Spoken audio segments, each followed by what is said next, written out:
Social media personalities constantly get themselves entangled in controversies and then wonder why they're receiving so much criticism. And instead of simply trying to understand why their wording may have not been the best for a situation, they blame us for misconstruing what they're saying. And now Alanah Pierce is arguing Elden Ring is not accessible to disabled players, claims it counts as a disability if you have a 2-year-old, and is getting absolutely roasted on social media for it. I have a few different things to show off, but before we get into the topic, if you enjoy the content I create, check out the links in the description, join the community in my live streams, and consider supporting through Patreon or YouTube membership. So I wanted to start with this Bounding into Comics article. It says, noted video game personality Alanah Pierce is adding her voice to the chorus of critics who believe the core fundamentals of From Software's difficult video game design philosophy are somehow unfair and restrictive, including to people like herself, as she believes having a 2-year-old child counts as a situational disability. Now, I say this all the time. I absolutely love From Software's work. I love the Souls genre. I love what they create, but I can completely understand that it's not a genre that's gonna be for everyone. These games might be too difficult. You might not enjoy getting frustrated and having to fight a boss 100 times in order to learn their mechanics and figure out a build to go against them.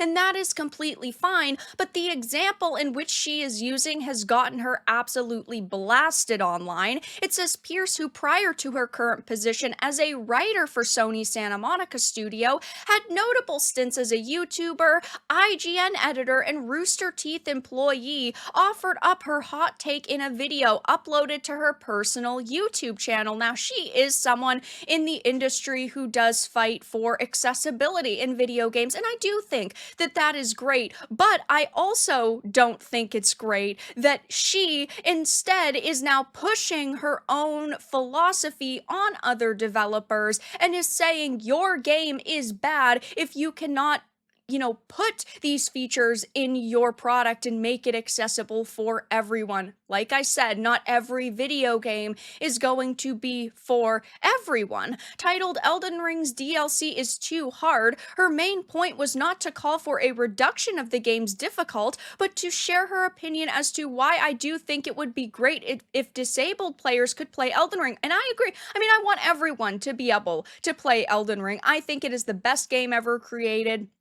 It is a fantastic experience, and I want people to be able to play it, but the way that she explains it has not, garnered her any, sympathy on social media. It says, following a brief explanation of her general thoughts on the game's recently released Shadow of the Erdtree DLC, she talks about how Elden Ring, or From Soft games in general, are not particularly accessible to disabled players. When I'm asking for accessibility, I'm not actually asking for an easy mode. That isn't the intent. Here's the thing I want to spell out where accessibility is concerned: people who are disabled. There are also multiple kinds of disabilities, especially where gaming is concerned. There are long-term disabilities, there are situational disabilities, there are temporary disabilities. It counts as a disability where a video game like Elden Ring is concerned if you have a kid. If you have a 2-year-old, you're trying to play Elden Ring,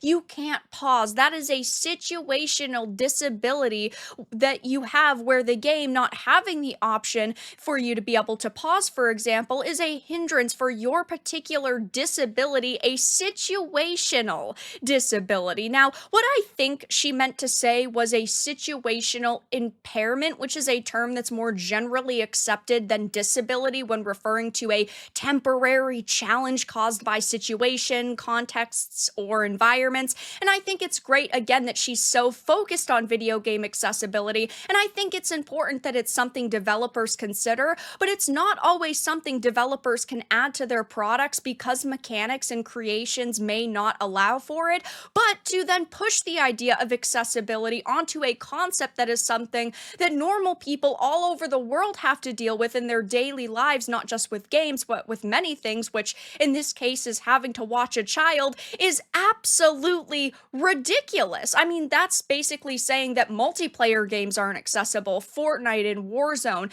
You're basically attacking entire genres of games for not doing what you think they should do. And another issue with this conversation is that all the Souls likes are like this. So why is it a problem now? Because she needs something to complain about? This is a 10 out of 10 game. And instead of praising, what good they've done, people like her now need to go, well, actually, you could have done better by adding these features. And I'm not opposed to there being a pause button in a video game, but we're talking about a video game at the end of the day. With Elden Ring, you can go to a grace and rest, or in other Souls-likes, you can go to a bonfire and rest. You can kill mobs around an area and stand there, or you could just let your character die because it's a game and you can go to the main menu and log out. Like, these are things that at the end of the day you can do. And to use a 2-year-old child to describe a situational disability has not sat well with gamers. She is getting absolutely roasted. And again, I think if her wording had been slightly different, this probably wouldn't have gotten so roasted. But at the end of the day, she's talking about having a responsibility, not a disability. And of course, now she's getting absolutely roasted by thousands of people on social media saying things like, yeah, I have a 4-year-old, a 2-year-old, and 2 infants. You know what I do when my kids need me and I can't pause? I let my character die and try again later. It's just that simple. People are saying things like, do you think she's the type of chick to park in a handicap zone because she thinks having kids is a disability? It's just her wording that came across so freaking poorly. She should have just said, yeah, I wish it had a pause. I think it would be better for people. Instead of trying to bring, again, the context of having a child into the discussion. This is one of the dumbest things I have watched. Maybe spend some time with your kid while they're awake instead of playing video games. You can always play while they're asleep, but claiming your child is a disability is absolutely BS. I stopped having time for video games once I had kids. It's just that simple.